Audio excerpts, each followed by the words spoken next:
Hey guys, welcome to Develop Denver, the afternoon session. I am the first session in the afternoon at Big Trouble. My name is James Finder. I'm the owner of Promethean Learning Experience Design. And today I'm going to be talking to you about hammer and nails, a new way to think about educating your team. And for a show of hands, how many people right here at this talk are involved some way with employee development? Whether it's training or content development, or mentoring, coaching, management. Most of you. All right, cool. Then this talk's definitely going to help you guys out. All right. So when we're trying to develop for an employee development plan or any kind of employee development, what we really want to be thinking about first is who is our audience, right? Who are you talking to? All right. Now, a lot of times when we're working on things like this, we really don't know who we're talking to. So what we really want to be thinking about is like, what do they look like, right? So can some people tell me what you think an audience might look like? Can you raise your hand and tell me? Or can I call it? Anybody? So let's think about it. An audience, right? What is an audience? Right, what I'm looking at right here, you people right here, how would you describe you right now? Right? Why are you here? What? Yes, we're here to learn. What else are we here to do? Yes, we're here to socialize. And what's really frustrating about being at stuff like this? One more time. Ambient noise is a real bitch, for sure. What else? Yeah, we can't be in two places at once, right? For sure, definitely. Those are great things to be thinking about when we're deciding on an audience. Now, what I'd like to think about is we have a performance problem on the job, right? Our people need to learn how to use our new CRM software, or our people need to learn how to fill out our new TPS reports, right? These are things that are real problems for an organization, yet all the time, people develop training and content for everyone, which sucks, okay? When you develop content for everyone, it hits no one, okay? Think about it, right? When you try to get a catch-all or get everything out there at once, right, what ends up happening? What typically ends up happening? When you try to just dump content on everybody. Yes, you get cognitive overload. What else?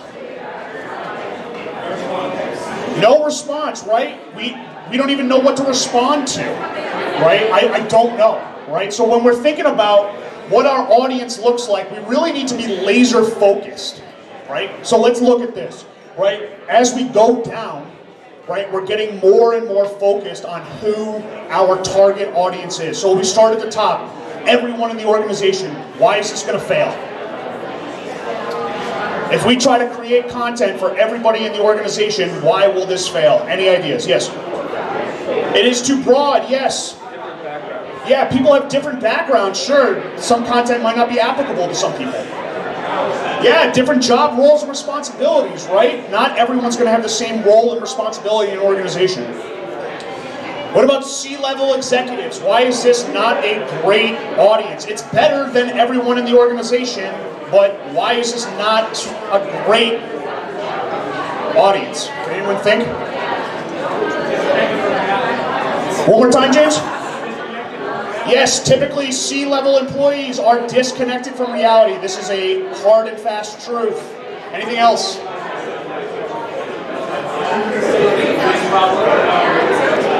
Right, exactly. We have different levels of areas and expertise, right? So if we want to develop things for our organization, typically here's what's happening. Our C-level is typically leading change rather than accomplishing change, right? They're setting the goals forward, and it's your job as middle and lower management to get that job done, right? So they can provide vision, but they're not necessarily going to be able to provide the drive, right?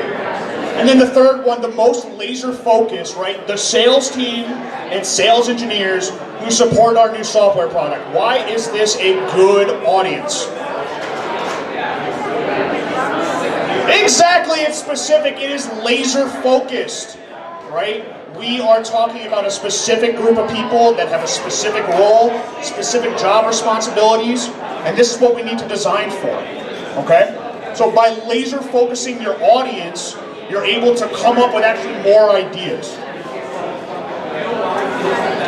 The next thing we want to be thinking about is finding the purpose. Why in the hell are you creating this content, right? Too often, we're creating content just because people need it, right? But we don't know why they need it, right? This is a big problem, okay? You want to think about what is the why behind everything you do, right? Don't talk about courses. Too many times I have been consulted, I have been brought onto a project, and my client says we need a 50-slide PowerPoint presentation on how to complete a CRM report. This is garbage, okay? Do not accept this. 50-slide PowerPoint decks are not training, okay? Right? Don't talk about courses. Talk about problems. What problems are your people facing on a day-to-day basis, right? How are they not able to get their job done? Okay? So start thinking about that, right? So, hold on, sorry. So what does a goal look like to people, right? So let's go through, write down. We need sales training. Why is this not a good goal? It's not specific.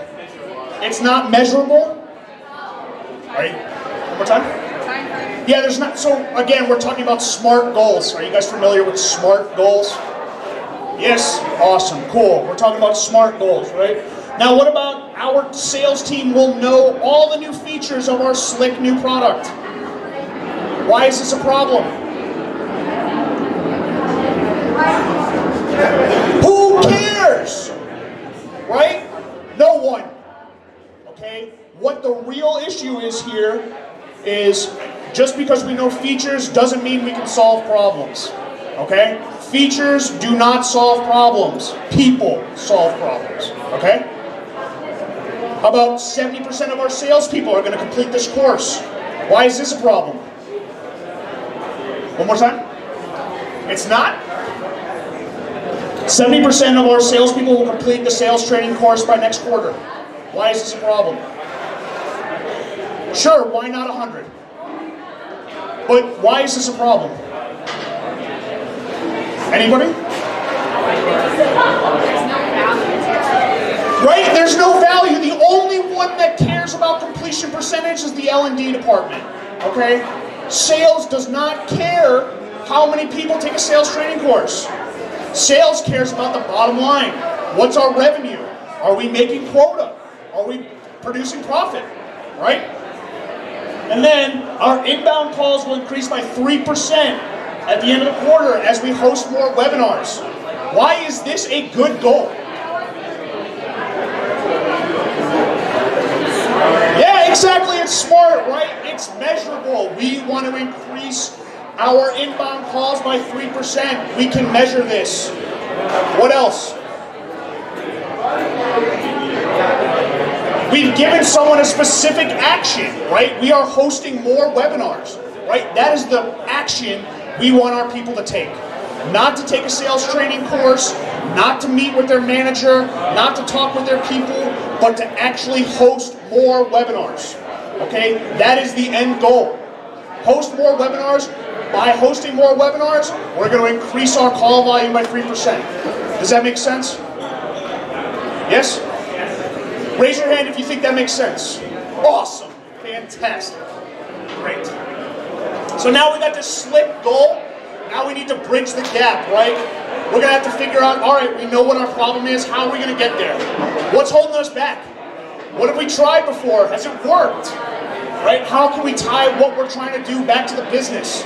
Right? Again, we talked about this earlier, 10 minutes ago, 5 minutes ago. Right? Nobody cares about completion percentage except for L&D. Right? How can we tie this training, this content, back into the business? Right? What do we need to do in order to tie it back in? Right? Right? let's think about what are some reasons people aren't doing what you're asking them to do right now, right?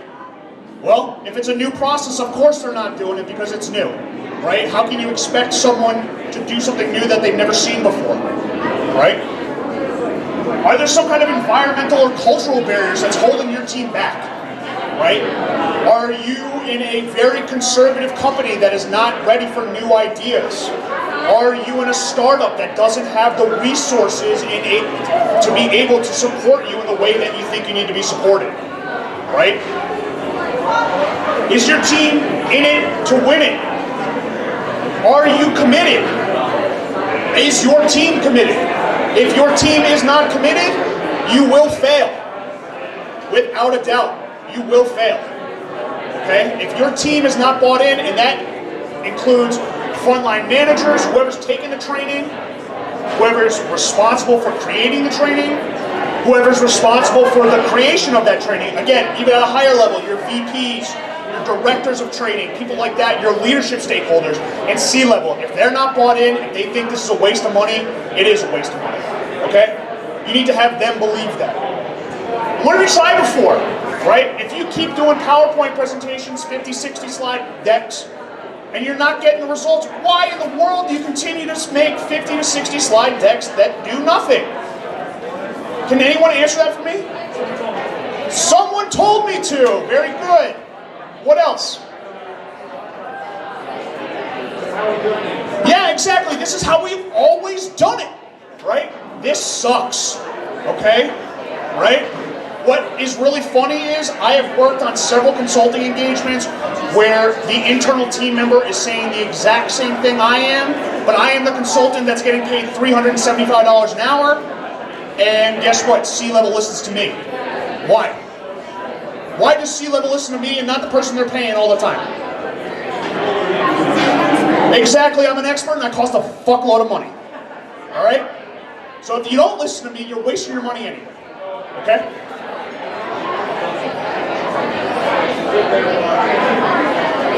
Now we're just getting into, alright, how do we measure this success? We've identified who our audience is, what the problem is, and what's holding us back, right?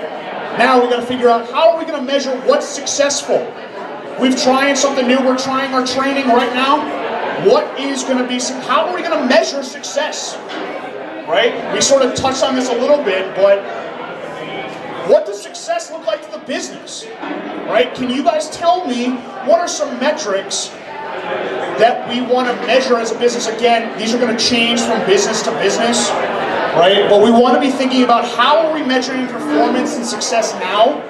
Are we even measuring performance and success? I don't know.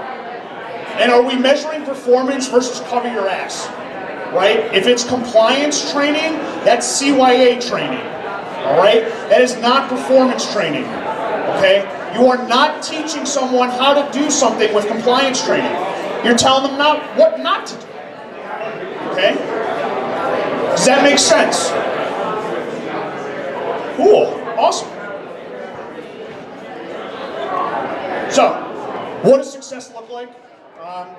Typically, let's not reinvent the wheel here, okay? I've worked in cannabis, and cannabis has been one of those areas that has been like, everything needs to be new in cannabis. No, you're wrong. Wrong. All cannabis is a dispensary, is a retail location with a very, very volatile supply chain. The same tactics that work in a retail supply store are the same things that are going to work in a cannabis dispensary, okay? It's just changing the environment. You do not need to reinvent the wheel here, okay? Every goal, you hope, needs to be smart. And we talked about what smart goals are a little bit earlier. Does anyone have any questions about what a smart goal is? No? We're good? Cool. And then, don't forget about the audience. Ask them, right? Just because they work for your company doesn't mean they eat everything you do, okay? Just because they work for you does not mean they believe in you. You need to ask them what works. Engage your audience. Why do you think marketing is so successful? Yes, thank you, James, because they engage the audience. People want to hear a story. They want to be engaged. No one gives a shit about, listen, HIPAA compliance is all about leaving your computer off when you leave your workspace and make sure you hit Control-Alt-Delete, blah, blah, blah, blah, blah. No one cares and you just drone out, right? So think about different ways to engage your audience, right? Next, we want to talk about executing the plan. Like, where do we even start? All right, we've got all this great stuff. Where the hell do we even start, right? Well, first thing I would say is read Sprint by Jake Knapp, okay? This book changed my business, changed my life, okay? It is a powerful book. It's how to solve really complex problems in 5 days, okay? It's not about spending months and months and months and months ideating. 5 days, come up with an MVP, test it, and then go back and iterate, okay? That is the suggestion. That is the key. Iteration, iteration, iteration. Okay? MVP. Get a whiteboard. It is the cheapest way to get your ideas down. All right? You do not need Trello. You don't need a Promethean board. You don't need InVision. You don't need Zeppelin. You don't need whatever tool you're thinking of. You don't need it. You need a simple whiteboard and a dry erase marker. Brainstorm. People forget that we all have ideas. Yeah? We're so thought of as we just do our job, head down, we type, get in at 8 o'clock, type, go to the coffee machine, get some coffee, get out of here at 5 o'clock. Right? How many of you think that's a typical work day for most people? Right? They're not asked to be engaged. Disengagement in the workplace is one of the biggest reasons for turnover. Right? People who don't feel engaged in their workplace, that are just there to do a job, suck. Alright? And then whatever you're doing, just write it down. Right? There is no wrong answer here. Employee development doesn't have wrong answers. Try something new every single time. If it works, go back to the well. If it doesn't, try something else. Right? And that's my talk. So what I'd like to do is my goal was to provide you guys an opportunity, an open forum to ask me questions about things you may be working on with employee development, with content development, questions you may have about developing yourself personally, how to be a freelancer. I really want to make this an open forum for you to get the information out of me. This deck plus a couple of other resources are available up on the GitHub, the Develop Denver GitHub. Please feel free to download those. There's a performance problem canvas as well as a design activity design worksheet to help you create training and create really good content. So like I said, I'd like to end my talk here, and I'd like to open it up to everybody who would like to ask questions, or if you have something you want to talk about, something you want to get some input on, feel free. This is an open forum. James. Yeah, first of all. Thank you. No problem, James. I was listening to Mitch's question. The question I have is like, for a lot of budding or first-time developers, do you have like a smell test for sniff out types of companies that would not be innovative, care about employees? What questions can I ask in an interview to like suss this? Sure. So the question James is asking is, how can I, as a new or junior dev or employee, sort of suss out, is this going to be the right fit for me? The best thing I've found, honestly, Glassdoor, LinkedIn have been great resources for me. And going to meetups, meeting the people in your community and actually asking them, what's it like to work at this place? Because every recruiter is going to tell you this is the best working environment ever. And we have unlimited PTO and ping pong and free beer. But that workplace, maybe you're spending 150 hours in that workplace every week. That would suck. I don't care how much PTO you're going to give me, you know what I mean? So I think it's really about asking questions within the community, and especially for new devs, like there's the Develop Denver Slack, there's Denver UX Slack. utilize those resources. Oh, come on, people, yes? Could you talk a little bit about freelancing and consulting? Sure, so the question's about freelancing and consulting. What would you like to know? As it relates to the book, some of those frameworks, what works really well for this environment for being a freelancer, consultant? Sure, so tools that I use to be a freelancer. Okay, and how do I, okay, sure. Sprint is really applicable to pretty much any solution. It's just a framework. Again, we've talked about this a little bit. You don't need to reinvent the wheel. Use the tools that are available and apply it to your space. It is hard being an independent consultant. I am not going to bullshit you. I have struggled with panic and anxiety about where the hell am I going to get my next paycheck more times than I'd like to think about. But I also have had the opportunity to work with some amazing clients, do some fantastic work, and I've also been able to fire clients, which has been a really kind of interesting phenomena. But having that independent consultancy, being able to say, listen, this isn't going to work for me. You're treating me like I'm not an employee. I am a consultant. You are asking me to come on to do a job. If you don't like the way I do that job, you can kick rocks. Okay? So, does that answer your question? Okay. Yeah? Can you speak up a little?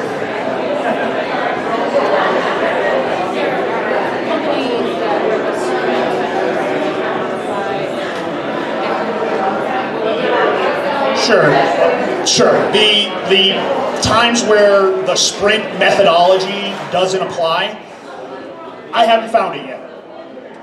I've worked in retail, I've worked in pharma, I've worked in sales.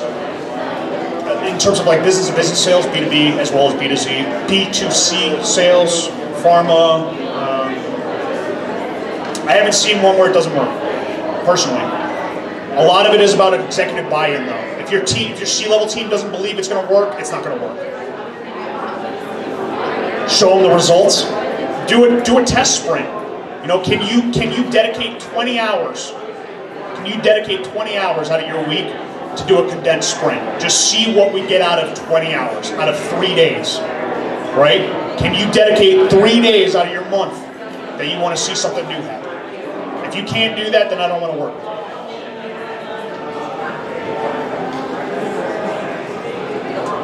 Anybody else? Come on, I know people have more questions than this. Yes? What was your most difficult engagement subject matter? Most difficult engagement subject matter-wise? Data architecture modeling for senior consultants of a software as a service, machine learning, AI algorithm, something. Honestly, I don't even know. Like, it was really confusing. Talking about, I knew that SQL was involved. I knew that they were talking about like network outages and like where data lakes, that was a big thing, data lakes. I didn't know what data lakes were, but those are cool. But yeah, I would say that was a really difficult engagement to be a part of. Why?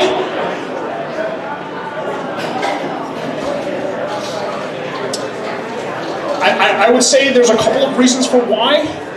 One, like I said, the subject matter is way beyond my pay grade. I don't fundamentally understand what's happening, right? And that takes context, right? And being able to work with a subject matter expert. And part of that issue has been my engagement with the SME was through recorded WebEx, right? So I'm being asked to listen to a SME talk on a WebEx and then create a script based on what that SME is saying. So that was pretty hard. You had a question back there?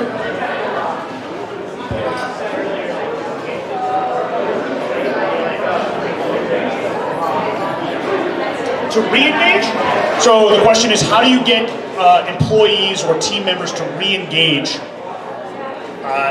I think this is probably one of the easiest things to do that most organizations don't do is actually talk to their employees, that they are forgotten about, right? They are not they're not engaged because they're not being engaged by their people, by their leadership.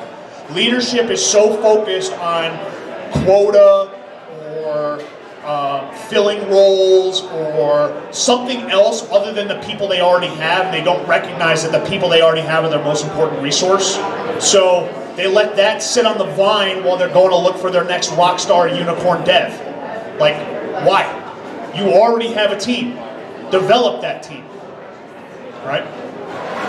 Yes? One more time? So if leadership doesn't come to me, what's a tactful way to go to them? I mean, I'm going to talk to their employees first and say, listen, do you know your employees are completely do you know that 30 or 40% of your employees tell me they're disengaged? Do you know that you're spending X amount of dollars on training content that 12% of your people are taking?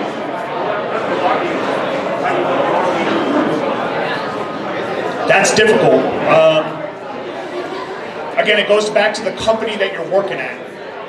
If there is, I think some companies pay lip service to open door, and that it's not really open door. It's an open door when I want you to come in the office. It's really hard. I don't really have a great answer for that. I think really the best way to do it would be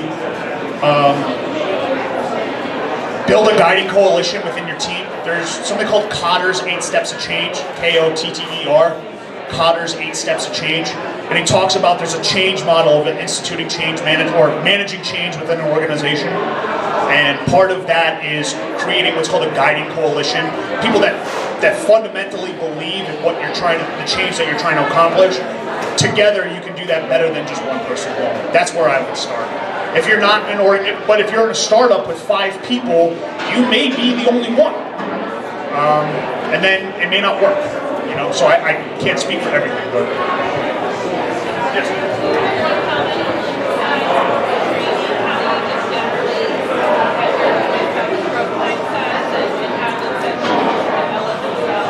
Sure. So how do you set a development mindset on your team? Is what you're getting at. Growth and development, personal development mindset. One, find out where they're getting their personal development already. Right? How are they getting it now? Are they going on YouTube? Are they using copen.io? Are they using an SDK for a specific software? And whatever that is, get that information and then go promote that. Go to where the people are already getting their information and support them getting that information there, rather than trying to force them to go through an LMS to take some kind of training about whatever you want them to do, right? Employees have agency. Employees are not little kids, right? You can give them autonomy and agency to go develop themselves. If they believe that you are able to go develop yourself, they're going to go do it.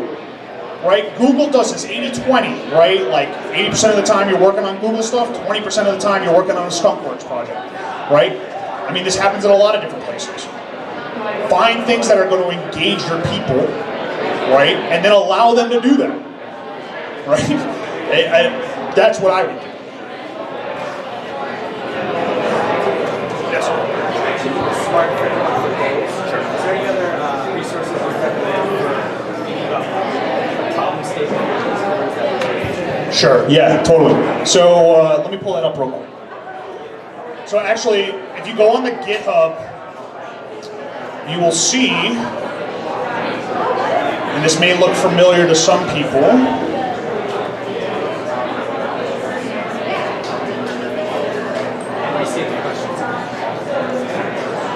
so this may look somewhat familiar to some people. This sort of outline. This is a business canvas. Have you guys ever seen a 9-square canvas before? No? Hey, who has not seen a 9-square canvas before? Wow. Wow, okay. So this is based on, and all of this is online on the GitHub. You can download this. It even has instructions on how to use it, right? It is a 9-box canvas in order for you to put your ideas together. And we start with step 1, right? We talked about this. What do you need your people to be able to do? Step 2, who's your audience? Be specific. Step 3, what's holding us back right now? 4, what are you measuring for success? 5, what have you done before? 6, who can you partner with in your organization? Be it marketing, learning and development, engineers. Who do you need to partner with in order to make this a success? What channels are you going to distribute this content through? Again, we talked about that a little bit. Is it YouTube that your people are going for content? Are they going to the LMS? Are they using CodePen? Are they using something else? Deploy your resources there. Step 8, what's your unfair advantage, right? What do you do differently as a company? How can you re-engage your people? How can you engage your people in your unique way as your organization? What do you do differently that makes you you? And then at the end, you're going to come up with a purpose statement, right? A metric we use already. It's going to go up or down by some date as our audience does something. Right? And I give you some examples. This is all up on GitHub. Okay, so download this. Feel free to use it. Take it in your organization and use it. It's really powerful. It's a really, really powerful way to organize thoughts, to get a problem statement, to get a purpose statement out of ideating. And you can complete this in about an hour. Okay? And if you don't have the answers to those boxes, that's fine. It's totally cool. That just means you need to do more research in that area. If you can't answer number 8, what's our unfair advantage? You need to talk to marketing to figure out what your unfair advantage is. If you don't know who to partner with, go talk with everybody, all the directors in your organization. Hey, who knows something about this that I can talk to about this, right? If you don't know what you've done before, that's a real problem, right? So that would be my answer. Anybody else?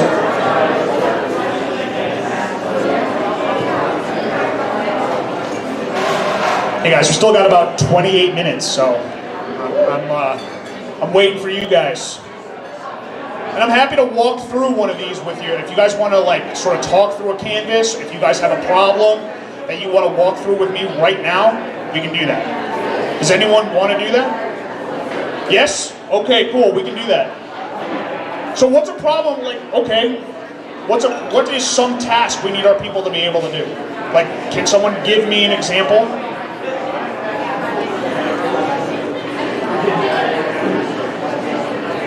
No one?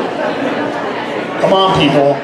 What's a task that you do in your day-to-day that somebody in your organization has a problem with or has difficulty completing? Well, we can try to figure out people's performance and structure. All right, great. We don't know how to review our employees' performance. Great. So what do you want your people to be able to do? Okay, we want our people to provide effective feedback. That's step 1. We want our people to provide effective feedback. Okay? Step 2. Who needs to be able to provide that feedback? We can't do everyone. Line managers, very specific, perfect answer. Line managers, this is laser focused. We know the people that are giving feedback to our employees, right? And we're going to need to teach them how to give appropriate feedback. Okay? What's holding us back right now? Typically, what's holding people back from giving effective feedback right now? They don't know how. Okay, what else?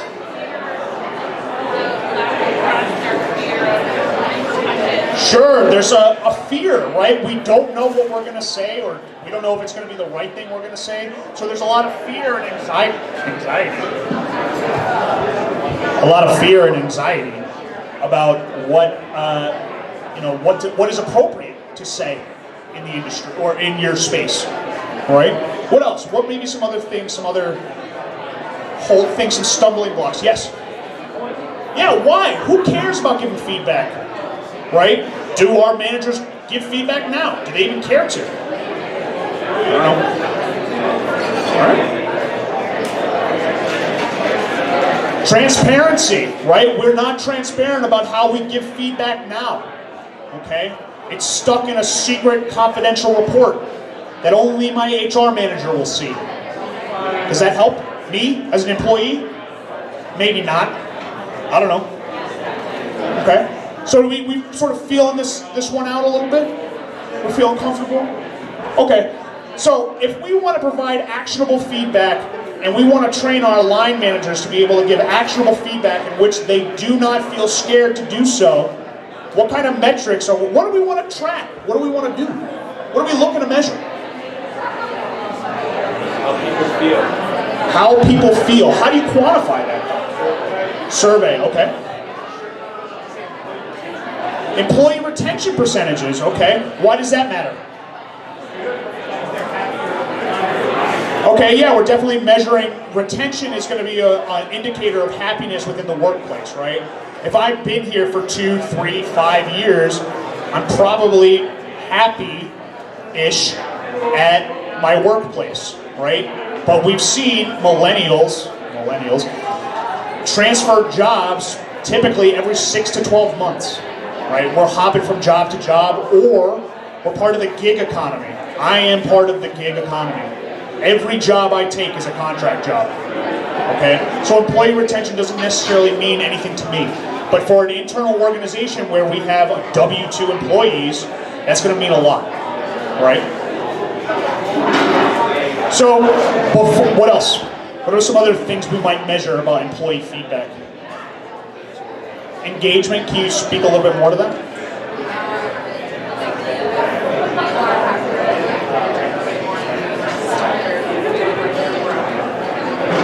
So, okay, so speaking about, do employees feel like they're growing, right? Can they report that there's growth or they feel like they're growing within their organization? That's a great metric, yeah, for sure. The first one that came to my mind is how many feedback conversations are our managers having, right? Do we even know?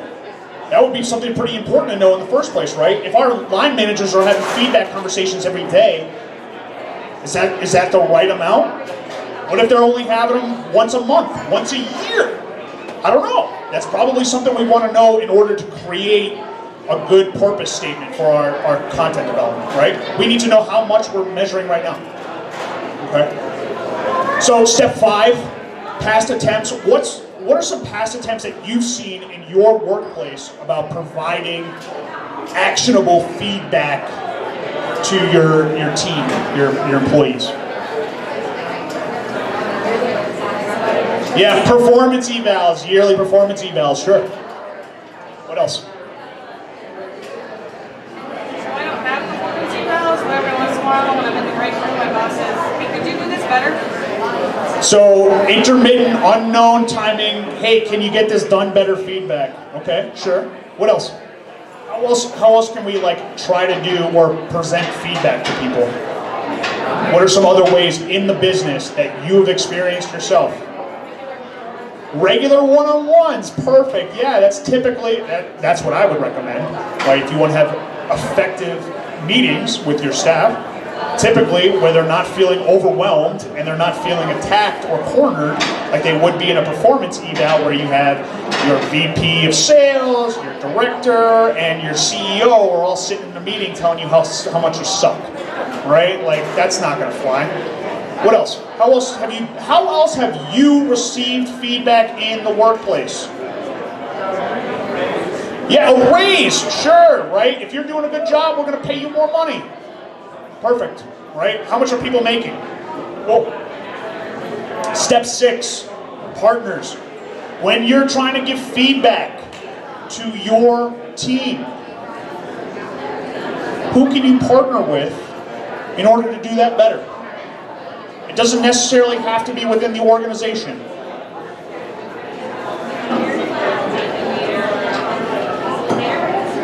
Perfect. It's some kind of facilitator, a meeting facilitator, someone who understands how to hold effective feedback meetings. Perfect. Great. Who else can we engage?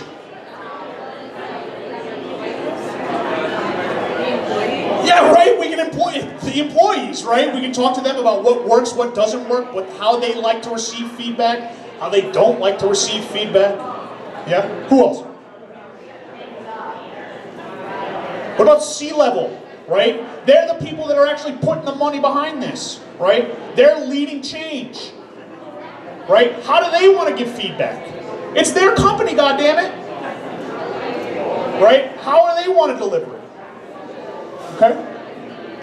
Step 7, channels. How are we going to train our people to give feedback better? What ways can we do that? James.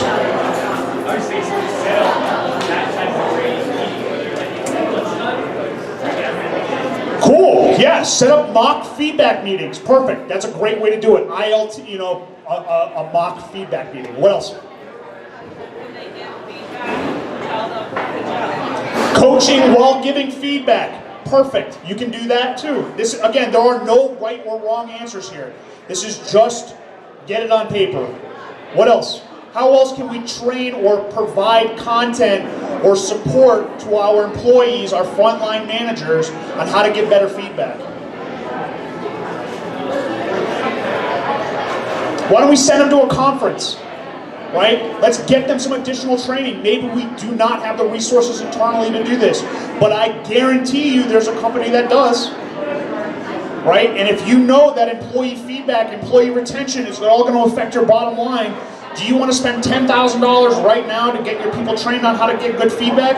Or do you want to lose $300,000 in revenue because you're losing people every 6 months? Right? It's not penny smart, pound foolish. Right? Don't try to save money here because you're not seeing the long term. Okay? So unfair advantage. What do certain companies do differently? Again, this is not a real company, so we can't really answer this one.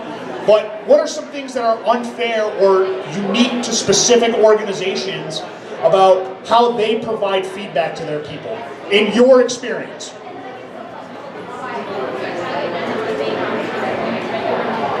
Perfect, yeah, so small startups can typically have the agility to meet with their entire team and then get that done. Right? We can get together as a family unit, and understand and talk everything out, right? Or as a group, as a small group, right? What are some ways that maybe an enterprise-sized organization can hold unique sessions for feedback? Bringing on, independent HR professionals, sure, that's one way. Exactly, yeah. So typically when you're at that enterprise level, you definitely have bigger budgets, right? Bigger budgets allow for more creativity. And like we said earlier, don't be penny smart, pound foolish, right? If you have the ability to spend the money to make your team better, do it. Because it's going to pay off 10, 20, 30-fold in the long run. When your people are happy and they're doing what they need to be doing, rather than you going to have to find this new ninja rock star platypus employee that may or may not exist. All right, cool. So at the end of the day, we want to use this purpose statement. So how can we craft, based on everything we just talked about, how can we craft one sentence using that model? A metric we already use is going to go up or down by some date as we do something. How can we frame that? And how can we frame that for providing employee feedback? Anyone want to give that one a shot?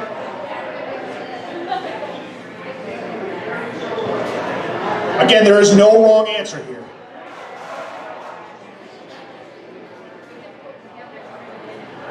Sure. But again, just if you want to come up with off the top of your head, if you can think of one. I mean, we have the framework. A metric we already use is going to go up or down by X amount, by date, as we do something. Okay, employee retention. We'll go up 8%. Year over year. Okay, so we have the first part. Employee retention is going to go up by a specific number, 8%, year over year. As our audience does what? What do we want our people to do? Provide effective feedback, right? So that's what we want to do. And again, when we start coming up with all of those answers, when we start filling out the canvas, that's going to become a lot more robust, right? Again, this is sort of a mind exercise, this is a brainstorming exercise, so we're not going to get really deep into it. So for this, that makes sense, right? And then, now that we have that goal, right, how can we develop content to meet that goal? What do we need to do? Let's go back to 5, 6, 7. Let's see what we've done before to enhance or provide feedback or opportunities for training on feedback. Things like that. Does that make sense, you guys? So does this seem like really difficult or pretty easy? What are you guys feeling? How are you guys feeling about this? You love it. Fantastic. One more time. Plans are easy, execution is hard. No joke. No joke.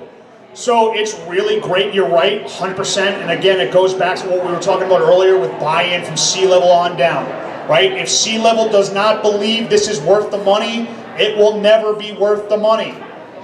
It will never work. Okay? Sure. How are these read, or like, is there like some industry general advice for marketing to fit orders, or like, like how to grow orders when you're communication? So that's going to vary from organization to organization on how they want to address that. My personal experience has not really touched that area. However, I have seen several ways, there are lots of schools of thought. There's a lot of articles about that and research, but I am not familiar enough to really speak to it. But I mean, you can see with the rise of diversity and inclusion positions at even the director or VP level, that it is a serious push within enterprise and small to medium market. So I would say yes, to answer your question, there is momentum there. What exactly that momentum looks like and how that's tangible, I can't really answer for you. Since this is about learning, and I saw something in the schedule about apprenticeship is dead. Have you seen any trends in apprenticeship as an approach for learning? I haven't, no. What I have seen most often is pull yourself up by the bootstraps, go figure it out yourself. That works for some people. For me, it didn't work. I needed to go get a master's degree to go figure it out. I went and got higher education to figure it out. I think that a lot of organizations, industries, forget how valuable on-the-job practice and on-the-job experience is, and they think they can do everything asynchronously through e-learning, click to reveal, click next to continue. That's not it, okay? Put your people in a situation in which they can make high-risk decisions in a low-risk environment, okay? You don't want your salespeople blowing a $400,000 sale, but it doesn't matter if they blow that $400,000 sale in an e-learning, right? But in the real world, they blow that $400,000 sale, they're getting canned. Does that make sense? Cool. Anything else, you guys? Questions? Anything you guys are working on that you're like, man, I really wish I had a consultant that could help me out with this? Okay, great. Well, thank you guys so much for your time. I really appreciate it. All of the information, including the performance canvas, as well as this activity design sheet, which I'll pull up here, is available up on the GitHub. This will help you, I believe,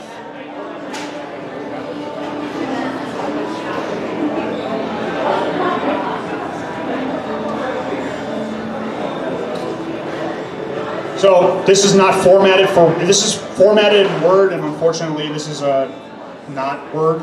So, but there's a sheet up here that actually walks you through sort of asking and answering those questions.